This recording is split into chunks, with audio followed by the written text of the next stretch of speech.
Cette nouvelle vidéo qui va clôturer le long chapitre sur la révolution industrielle, sur l'évolution des mentalités, des sociétés, de la science au cours du 19e siècle jusqu'en 1914, eh bien, va se terminer donc avec cette partie sur la société qui change, l'avènement, c'est-à-dire l'apparition d'une société moderne telle qu'on l'entend, c'est-à-dire qui se rapproche de la société d'aujourd'hui si l'on veut. Alors nous allons en fait ici avancer dans le temps de globalement 1830 à 1914 pour voir en quoi, eh bien, en 70 ans, un peu plus, eh bien, le monde européen, le monde développé va totalement changer au gré d'inventions, d'évolution des mentalités, des arts, etc.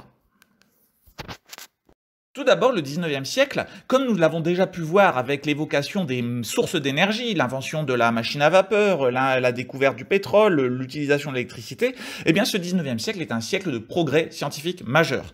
Dans cette partie, nous allons surtout nous pencher sur les progrès de la médecine qui vont permettre de bouleverser la vie des gens, d'augmenter l'espérance de vie, de permettre à une population de mieux vivre, et tout cela se situe entre les années 1860 et 1914.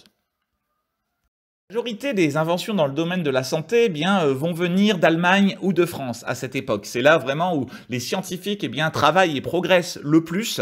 Et ici, nous arrêtons en 1899 en Allemagne avec l'entreprise Bayer, qui existe toujours aujourd'hui, leader mondial de l'industrie chimique et notamment du médicament. L'industrie Bayer allemande qui va commercialiser l'acide acétylsalicylique, c'est-à-dire l'aspirine. Donc l'aspirine qui va être un des premiers médicaments, on va dire grand public, qui s'éloigne de ce que l'on appelait les pharmacopées anciennes, utilisant essentiellement des herbes, des plantes. Ici, il va s'agir d'une première, en quelque sorte, expérience de médicaments chimiques, et l'aspirine, permet de soulager les douleurs. Vous le savez, c'est ce qu'on appelle un antalgique. C'est également un fluidifiant sanguin, un anticoagulant qui va être utilisé dans les maladies cardiaques, par exemple. Et donc, cette aspirine est en quelque sorte un exemple de l'éclosion d'une industrie pharmaceutique qui va permettre aussi de mieux soigner les populations, de mieux faire face aux différentes pathologies. Cette éclosion de la science médicale vraiment moderne, c'est aussi la personne de Louis Pasteur. Louis Pasteur ici qui est immortalisé par un tableau d'Albert Edelfelt dans son laboratoire, devant ses éprouvettes, avec son microscope à proximité, et qui découvre le vaccin contre la rage. Pasteur, c'est essentiellement deux grandes innovations, deux grandes inventions. Le vaccin contre la rage, déjà l'utilisation du principe du vaccin, qui, je le rappelle, consiste en l'injection d'une version atténuée en quelque sorte d'un virus, d'une maladie, afin de permettre au corps d'apprendre à se défendre contre ce virus, de développer des globules blancs, des anticorps qui vont lui permettre de lutter contre le virus.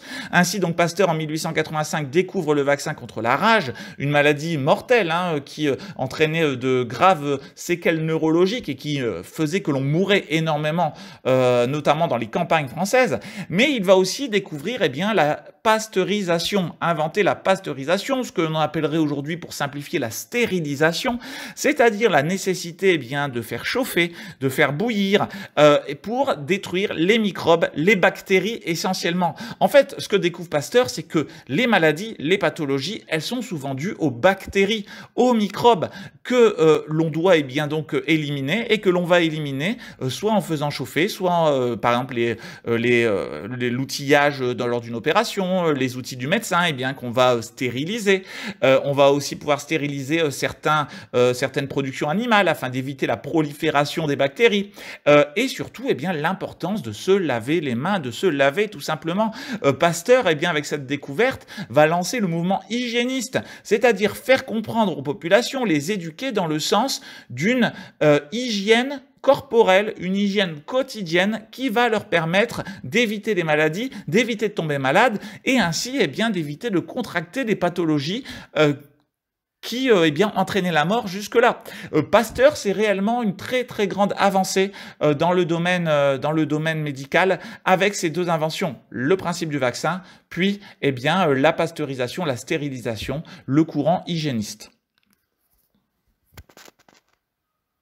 Mais à la fin du 19e siècle, début 20e siècle, c'est aussi d'énormes progrès qui vont être faits, notamment avec la découverte de la radioactivité. Henri Becquerel, donc savant français, découvre la radioactivité de l'uranium en 1895, ce qui donnera 50 ans plus tard, malheureusement, bon, la bombe atomique lors de la Deuxième Guerre mondiale, mais qui va donner ensuite la possibilité d'exploiter l'énergie nucléaire, le radioactif. Aujourd'hui, je rappelle que 80% à peu près de l'électricité produite en France est issue des centrales nucléaires, mais également, ensuite, notamment avec les travaux de Pierre et Marie Curie, surtout Marie Curie qui découvre le radium en 1899, l'invention de la radiologie, c'est-à-dire de la possibilité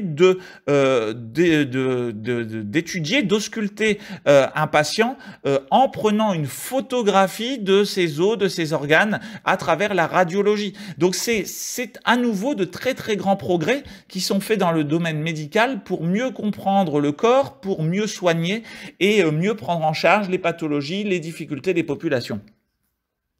Alors ce personnage est particulièrement peu connu, pourtant qu'est-ce qu'il est important dans la science moderne? Karl Landsteiner est un savant qui va découvrir, allemand, qui va découvrir en 1901 les différents groupes sanguins.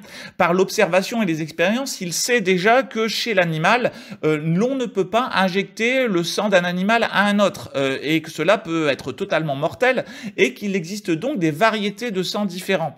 Il va ainsi, au cours de ces expériences, qui vont s'étaler de la fin du 19e siècle jusqu'en 1940, peu à peu découvrir le principe des différents groupes sanguins, puis le principe de ce qu'on appelle les facteurs Rhésus, positifs et négatifs au niveau du sang, et ainsi permettre d'établir des tableaux de receveurs et de donneurs pour les transfusions sanguines notamment. Transfusions sanguines qui seront notamment utilisées pendant la Première Guerre mondiale pour la première fois afin de pouvoir soigner, de pouvoir prendre en charge des personnes atteintes d'hémorragie particulièrement importantes. Ainsi donc, qu'il s'agisse de la radioactivité, la radiologie, qu'il s'agisse des vaccins, de la stérilisation, de le développement des médicaments ou ici de la découverte et de la meilleure compréhension du corps pour le soin, la science médicale va faire des progrès extraordinaires qui vont permettre de mieux prendre en charge les patients et les populations et permettre mécaniquement d'allonger l'espérance de vie. D'autant plus qu'on est à une époque où on est en plein boom de l'agriculture, de l'élevage et où l'on a véritablement de meilleures possibilités de nourrir les populations. Ainsi, l'amélioration de l'alimentation plus les progrès de la médecine, tout cela va faire que l'espérance de vie moyenne des habitants du monde développé, de l'Europe par exemple, va bondir totalement. Enfin, je ne pourrais pas terminer cette partie sur la meilleure connaissance de l'homme, les progrès de la médecine, la connaissance du corps humain, sans évoquer évidemment ce qui est un véritable tremblement de terre dans la science au 19e siècle, mais cela à partir de 1850, mais qui va continuer à entraîner de nombreux débats et nombreuses polémiques jusqu'au début du 20e siècle. C'est la théorie de l'évolution de Charles Darwin, ce savant anglais britannique qui découvre qui analyse et qui déduit que l'homme, contrairement à ce que toutes les religions ont dit depuis bien longtemps, n'est pas une création divine, mais que l'homme est issu de l'évolution naturelle des espèces, et que les espèces évoluent naturellement en fonction du milieu dans lequel elles grandissent, dans lequel elles s'épanouissent, et que l'homme ainsi est un cousin des singes, est un descendant des premiers hominidés qui ressemblaient énormément à des singes. Cette théorie de l'évolution est un tremblement de terre dans les croyances des hommes au cours du 19e siècle. C'est la théorie également de ce qu'on appelle de la sélection naturelle, c'est-à-dire des races qui vont survivre en fonction de leur capacité à s'adapter le mieux possible au milieu dans lequel elles vivent.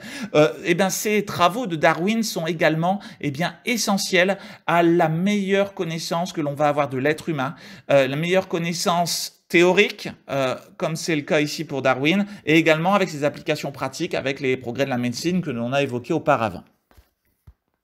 Mais ce 19e siècle, ce long 19e siècle jusqu'en 1914, finalement, c'est aussi une société qui change avec l'apparition de l'image et des loisirs. Cette apparition de l'image dans la société, c'est certains progrès scientifiques. Ce sont, après tout, que de la chimie et de la physique. Nous avons notamment ici deux Français qui sont à l'origine eh bien, de l'apparition de la photographie. Nous sommes pourtant dans la première partie du 19e siècle, et un Français tout en bas à gauche, Nicéphore Niepce, eh bien, va comprendre le premier le principe de la chambre noire, le principe de l'image que l'on va essayer de capter.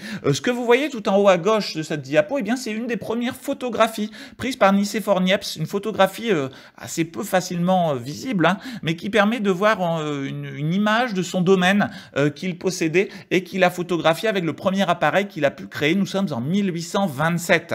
Puis, à la mort de Nicéphore Niepce, eh bien, c'est cet homme que vous voyez à côté, en bas, Louis Daguerre, qui va inventer le daguerréotype. C'est cet appareil photographique, eh bien, finalement, qui est une amélioration des travaux de Nicéphore Niepce et qui va permettre eh bien, de développer la photographie. Pour la première fois de l'histoire, on peut capter, on peut figer une image de la réalité.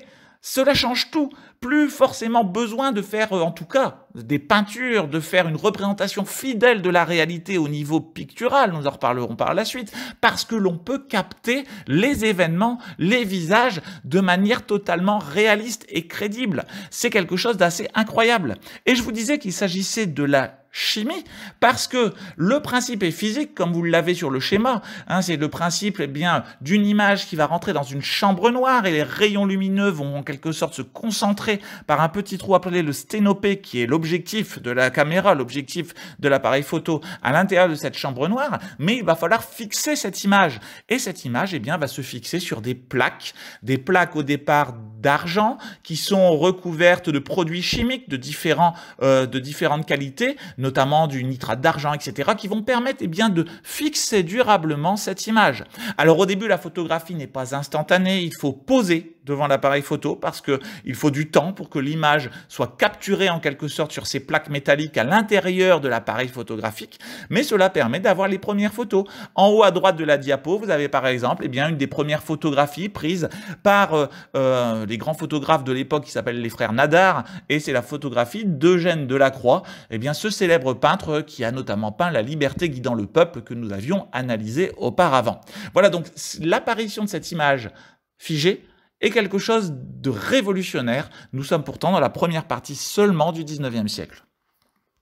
Et la maîtrise de l'image fixe va entraîner 60 ans plus tard, eh bien, la maîtrise de l'image animée. Cela va être les travaux des frères Lumière, donc deux industriels de Lyon, qui vont développer, eh bien, le cinématographe, qui n'est finalement qu'une succession d'images fixes qui s'enchaînent les unes aux autres dans un appareil.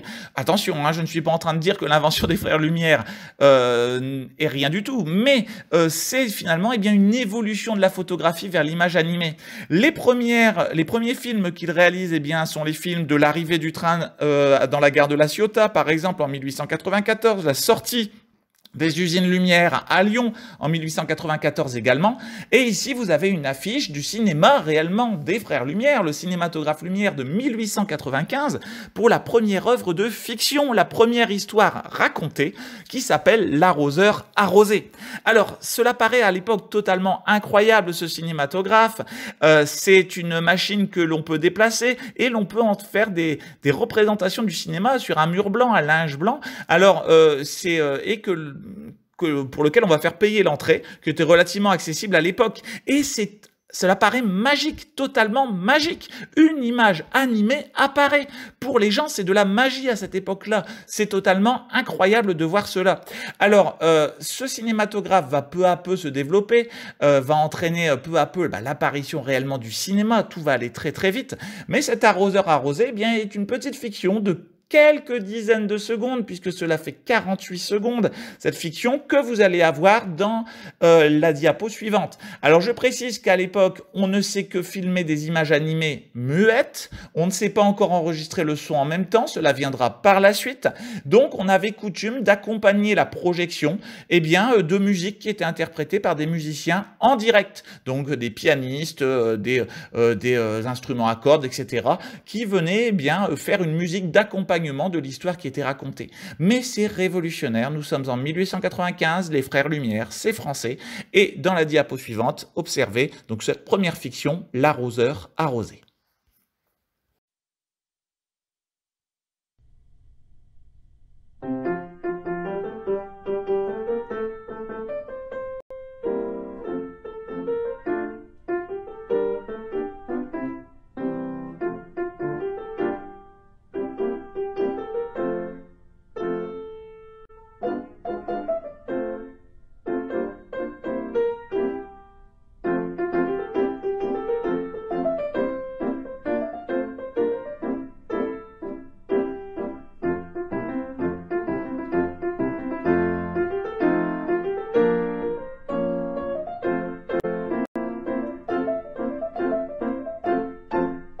ce cinéma eh bien, va se développer très rapidement. Nous allons avoir des réalisateurs, des techniciens qui vont s'emparer de l'invention des frères Lumière, notamment Georges Méliès, un des phénomènes de ce début du cinéma. Georges Méliès est français et va réaliser les premiers films de plusieurs dizaines de minutes, comme ce Voyage dans la Lune de 1902.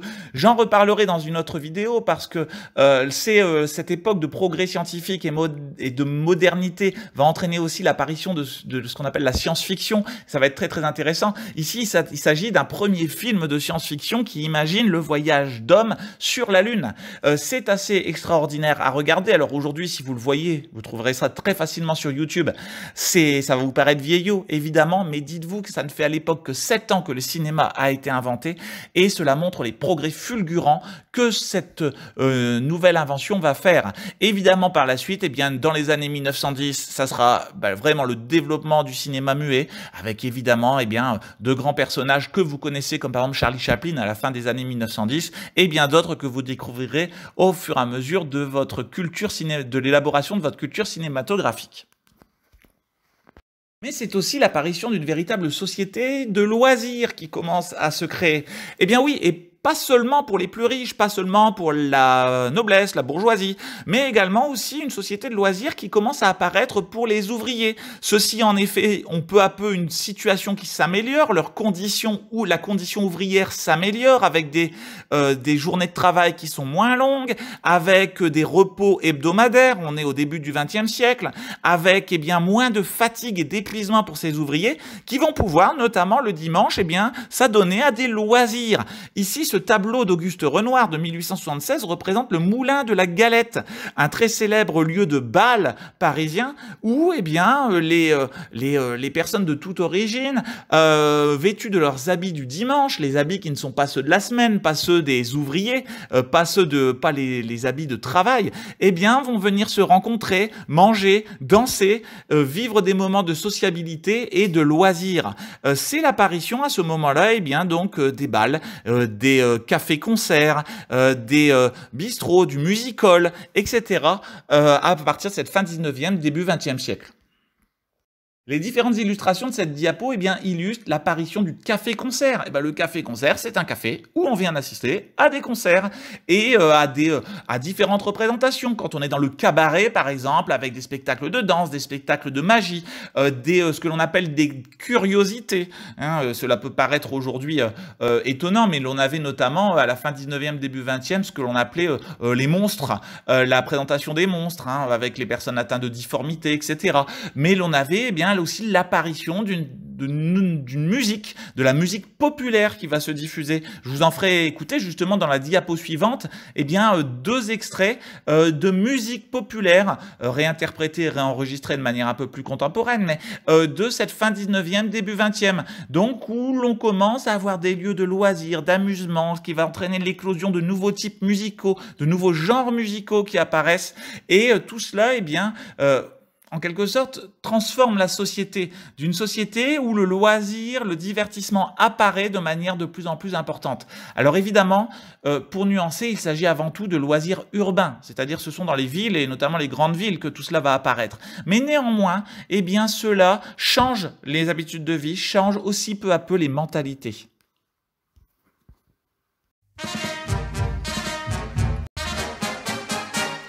Le samedi soir, après le turbin, l'ouvrier parisien dit à sa femme, comme dessert, je te paie le café-concert. On va se filer bras dessous, aux galeries à 20 sous. Mais vite une robe, faut te dépêcher pour être bien placé. Car il faut, mon coco, entendre tous les cabots. Viens poupoule, viens. Quand j'entends des chansons, ça me rend tout polisson. Oh, viens poupoule, viens. Souviens-toi que c'est comme ça que je suis devenu papa.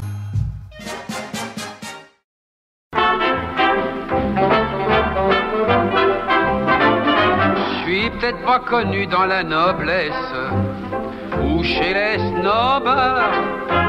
Quand on veut me trouver, faut qu'on s'adresse dans tous les petits bars. On lit mon nom sur toutes les glaces et sur les ardoises des bistrots. Le tabac du coin, c'est mon palace, où le soir je retrouve mes potos. Ma pomme, c'est moi, je suis plus heureux qu'un roi. Je ne me fais jamais de mousse, en douce, je me pousse les hommes. Je le crois, se font du souci, pourquoi? Car pour être heureux comme ma pomme, il suffit d'être en somme aussi peinard que moi. Dans la diapo précédente, vous avez pu entendre deux extraits musicaux assez représentatifs finalement de cette variété, cette musique populaire, plus seulement uniquement la musique classique, l'opéra qui était peut-être la musique des élites, des intellectuels, la musique des classes sociales éduquées. Mais ici, une véritable musique pour tous, une musique pour les ouvriers, une musique pour toutes les catégories sociales qui va peu à peu se diffuser au cours du 19e siècle et surtout début du 20e siècle, en allant de pair avec ces inventions. Des inventions ici que l'on va appeler notamment le phonographe ou bien le gramophone, des inventions qui vont permettre d'enregistrer le son et de le lire. Alors, en haut à gauche de l'image, vous avez notamment la personnalité de Thomas Edison. Thomas Edison est un très très grand savant, inventeur américain de la deuxième partie du 19e siècle, qui va faire de très gros progrès dans le phonographe. Au départ, lui, il a l'idée d'enregistrer des sons sur des cylindres qui ensuite qui sont gravés, et la gravure, en quelque sorte, correspond à un son particulier. Peu à peu, des savants allemands vont transformer ces cylindres en disques. Un disque épais d'une nouvelle matière qui s'appelle la bakélite, qui est une matière créée chimiquement et qui va être gravée par un outil, par en quelque sorte une pointe qui va transcrire dans ce disque des sons. En fait, cela crée des sillons plus ou moins profonds, plus ou moins épais, qui définissent un son, et la lecture de ces sillons par une pointe particulière va permettre, en étant amplifiée par un pavillon, c'est la partie dorée que vous voyez sur ces gramophones, sur ces phonographes, va permettre de diffuser un son qui a été enregistré. À nouveau, c'est révolutionnaire, et cela va donner l'apparition du disque. Le disque, que l'on va poser sur ces nouveaux moyens de lecture du son et qui va permettre d'entendre un son enregistré, entendre aussi des voix enregistrées. C'est quelque chose de totalement incroyable, qui au départ, disons-le, est réservé uniquement aux plus riches. Seuls les plus riches peuvent se payer ces outils. Mais néanmoins, c'est incroyable. On a su capter une image fixe, puis une image animée, et maintenant on sait capter et enregistrer des sons.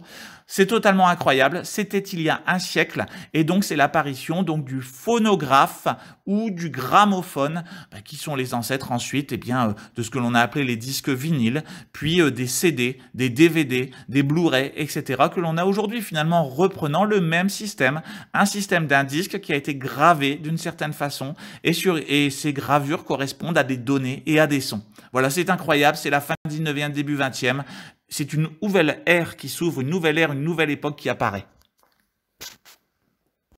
Mais ce qui change également, c'est que maintenant, l'ensemble de la population a appris à lire et à écrire à partir de 1881-1882, et l'école publique gratuite, obligatoire et laïque, les lois Jules Ferry.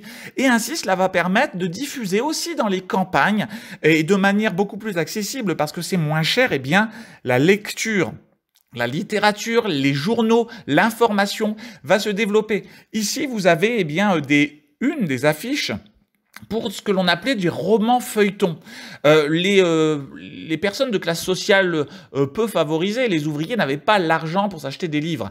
Par contre, allait paraître pour eux, dans les journaux, des histoires racontées sous forme de feuilletons, c'est-à-dire que l'on avait chaque jour ou chaque semaine un chapitre qui était publié dans le journal, ce qui permettait à ces ouvriers un petit peu de découvrir des histoires. Alors on avait évidemment sur la gauche ici de l'écran les grands livres de l'époque, l'époque, hein, Germinal par exemple en 1885, Les Misérables de Victor Hugo, mais également des lectures beaucoup plus accessibles, grand public, comme Les Mystères de Paris de Jeanne Su, qui sont des énigmes policières en quelque sorte déjà à l'époque, ou bien des choses plus populaires, plus légères, comme vous voyez La Vengeance d'une morte, pareil, un petit peu de science-fiction, de fantastique, ici qui paraît dans le journal populaire Le Peuple, des écrits de Jules Le Gastine. Donc la littérature aussi devient un loisir et devient aussi un moyen pour tous de s'instruire, de connaître, de progresser, de découvrir, d'accroître son vocabulaire, de mieux comprendre le monde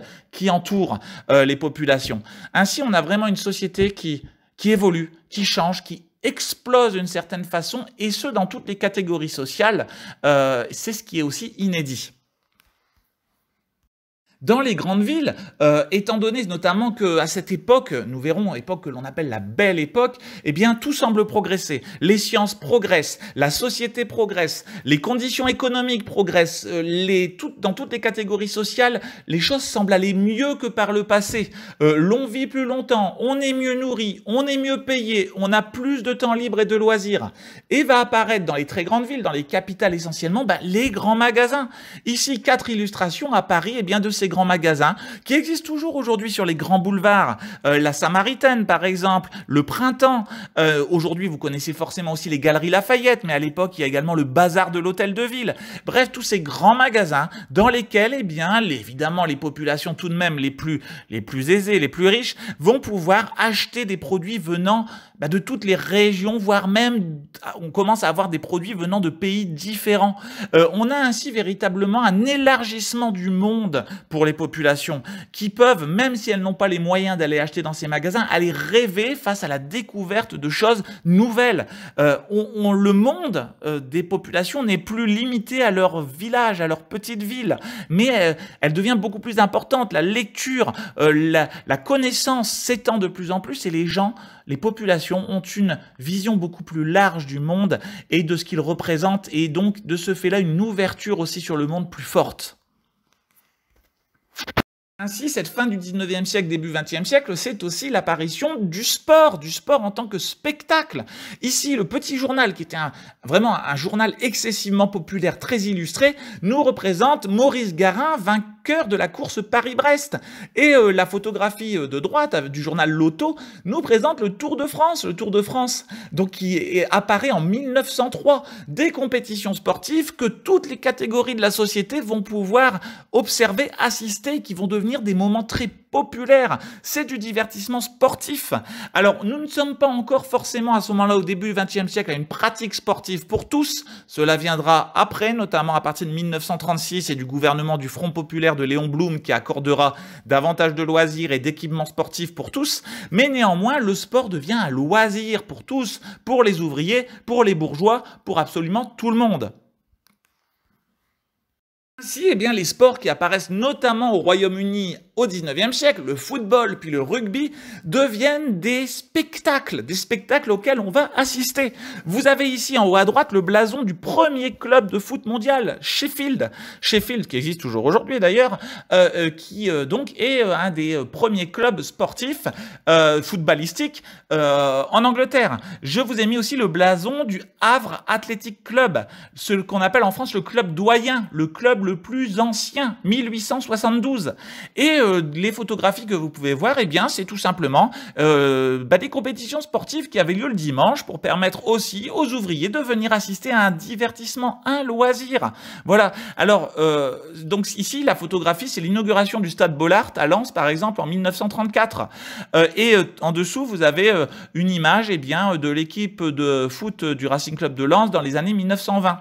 Ainsi, le sport en tant que loisir prend une importance de plus en plus forte, et les populations, eh bien, aussi, quand je vous parlais d'horizon, d'ouverture d'esprit, davantage de possibilités de rêver, de s'évader d'une certaine façon. La littérature, le cinéma, la musique, le sport en tant que loisir, les bals, etc., changent totalement aussi la vie des populations, même si, évidemment, la bourgeoisie va en profiter davantage.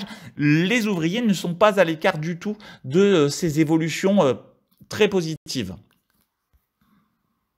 Et cette société qui change entre le 19e et le 20e siècle va entraîner aussi des bouleversements incroyables dans le domaine artistique. Et en quelque sorte, l'élément qui va venir tout changer au domaine artistique, c'est l'apparition de la photographie. Les artistes de tout temps ont créé des œuvres artistiques. Il y a beaucoup de motivations différentes à faire de l'art. On fait de l'art parce que c'est une passion, on fait de l'art pour exprimer des sentiments, pour exprimer un message, pour exprimer ce que l'on a au fond de soi, mais on faisait aussi de l'art pour raconter ce qu'il se passait, pour raconter les grands événements. Souvenez-vous du peintre Jacques-Louis David que nous avons suivi lors de la Révolution et à l'époque napoléonienne, qui retrace les grands événements qui se sont déroulés, le serment du jeu de paume, la mort de Marat, le sacre de Napoléon, etc. L'apparition de la photographie va avoir des répercussions dans les domaines de la peinture notamment, avec une peinture qui va pouvoir finalement s'écarter de la réalité. La photographie représente la réalité. Donc la peinture va pouvoir réinventer en quelque sorte de nouvelles formes et de nouveaux courants picturaux, de nouveaux courants artistiques vont apparaître au cours du 19e siècle et au début du 20e siècle. Ici, quelques exemples pour illustrer cela. Vous avez en haut à gauche un tableau très célèbre qui s'appelle Les Glaneuses de Jean-François Millet. Alors c'est un thème vraiment très connu qui représente ces femmes qui dans les campagnes, après les moissons, allaient dans les champs pour glaner, c'est-à-dire venir ramasser les grains de blé qui avaient échappé en quelque sorte à la moisson et qu'elles pouvaient de manière gratuite finalement récupérer. On est ici dans le pur réalisme, c'est de la peinture réaliste. Millet cherche à représenter le quotidien de manière très précise de ces paysannes qui viennent ramasser le blé. Nous sommes en 1857, la photographie est en pleine expansion et peu à peu, nous allons dériver au cours de la deuxième partie du 19e siècle vers des courants artistiques et picturaux totalement différents. Ainsi, tout d'abord, deux peintures. Claude Monet, 1873, Impression soleil levant, et Vincent van Gogh, La nuit étoilée, 1889. Ici, il n'est plus question de représenter les choses de manière réaliste. C'est l'apparition du courant des impressionnistes. Les impressionnistes vont chercher à représenter leurs impressions. Non pas seulement la réalité telle qu'elle est, mais la réalité telle qu'ils la ressentent, telle qu'ils la voient. Les impressions qu'ils captent, qu'ils vont percevoir et qu'ils vont chercher à représenter sur leur peinture. Claude Monet, Vincent van Gogh sont ainsi les grands représentants de ces courants de la deuxième partie du 19e siècle qu'on observe essentiellement aujourd'hui au musée d'Orsay à Paris, musée extraordinaire, et qui retrace cette évolution progressive dans les domaines artistiques qui sont finalement une conséquence de l'apparition de la photographie. Et je continue ce rapide panorama de l'évolution artistique avec en haut à gauche un point de départ, Georges Seurat, 1886, Un dimanche après-midi à l'île de la Grande Jatte, qui est une œuvre pointilliste. Déjà là, nous ne sommes pas dans la représentation de la réalité telle qu'elle est vraiment. C'est du pointillisme, des taches, des points qui vont créer une représentation générale. Nous sommes en 1886 et les trois autres peintures vont montrer l'évolution sur une vingtaine d'années seulement. Ainsi, les trois flèches qui partent vont nous amener tout d'abord en haut à droite à l'apparition du cubisme avec Pablo Picasso, Les Demoiselles d'Avignon en 1907. Pablo Picasso est un artiste espagnol mais qui va beaucoup vivre en France, vivre une très grande partie de sa vie en France et qui va transformer son art vers le cubisme, l'utilisation des formes géométriques. Il reprend cela, le travail fait par un des grands vraiment inventeurs du cubisme, qui est Georges Braque, que vous voyez sur la peinture en bas à droite, avec cette peinture Mandola en 1910. Mandola, mandoline, c'est une petite guitare qui est représentée ici. Il n'y a plus du tout de question de représenter la réalité telle qu'elle est, mais telle qu'elle est perçue, telle que l'esprit pourrait la transformer, l'imaginer. On ne sommes plus dans un art de la reproduction, mais dans un art de la transformation, de la diffusion de sensations également. Autre exemple, mais qui n'est pas dans le cubisme, Gustav Klimt, l'artiste autrichien qui peint le baiser en 1907. Nous sommes ici dans l'apparition de l'art nouveau, notamment en Autriche et en Allemagne. Là, à nouveau, on s'écarte du réalisme. On va représenter des sujets d'études, mais d'une manière bien particulière. Nous allons pénétrer dans les mondes de l'imaginaire, les mondes des perceptions, les mondes du rêve aussi, qui sont traversés par ces arts. Ainsi, les arts vont totalement être bouleversés et se transformer par les progrès scientifiques tels que la photographie, tels que le cinéma, etc. Et cette époque de la fin du 19e siècle, début 20e siècle, jusqu'en 1914, eh bien, on l'a appelée par la suite, on l'a appelée la Belle Époque. Une époque de progrès économique, une époque de progrès scientifique, une époque de progrès sociaux. Tout semble progresser dans la société à ce moment-là. Nous sommes donc pile vers 1900 la diapo suivante va illustrer tout cela. Alors sur cette diapo, vous avez bien tout ce qui pourrait illustrer la Belle Époque. Donc cette époque de progrès de façon générale. Une société qui semble aller toujours vers du mieux, toujours aller vers une amélioration de la situation. Et une société qui découvre, comme on l'a dit, des loisirs, qui profite des nouvelles inventions. Une société aussi qui expose son génie. La Tour Eiffel, qui est réalisée à l'occasion de l'exposition universelle de 1889, eh bien, est un exemple de ce génie français dans le travail de l'acier. Mais nous avons aussi l'illustration en bas des pavillons des différents pays lors de l'exposition universelle de Paris de 1900. Une société qui se transforme positivement. Telle est l'impression du moins que l'on a, et vraiment d'une société en pleine expansion totale. Cette expression Belle Époque sera donnée par la suite, parce que on se rendra compte qu'après, les choses se gâteront. Et en effet, les flèches que j'ai pu représenter en bas à droite vous présentent que ce monde européen qui est en pleine expansion va se fracasser en 1914 avec la guerre.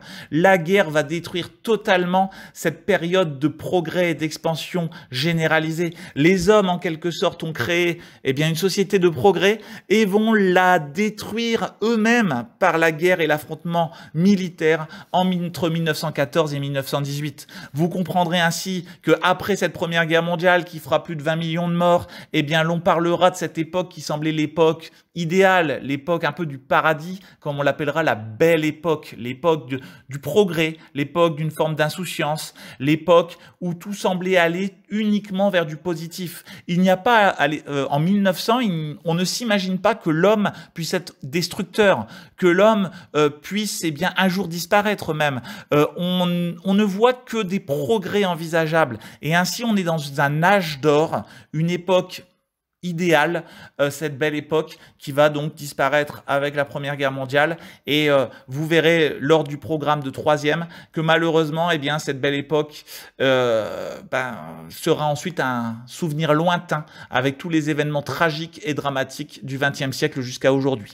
Voilà, j'espère que vous avez aimé cette vidéo qui est vraiment, je pense, très intéressante pour comprendre énormément de choses de nos sociétés d'aujourd'hui par ce qu'il se passe entre le milieu du 19e siècle et 1914. Je vous remercie de votre attention et à très bientôt pour de nouvelles découvertes.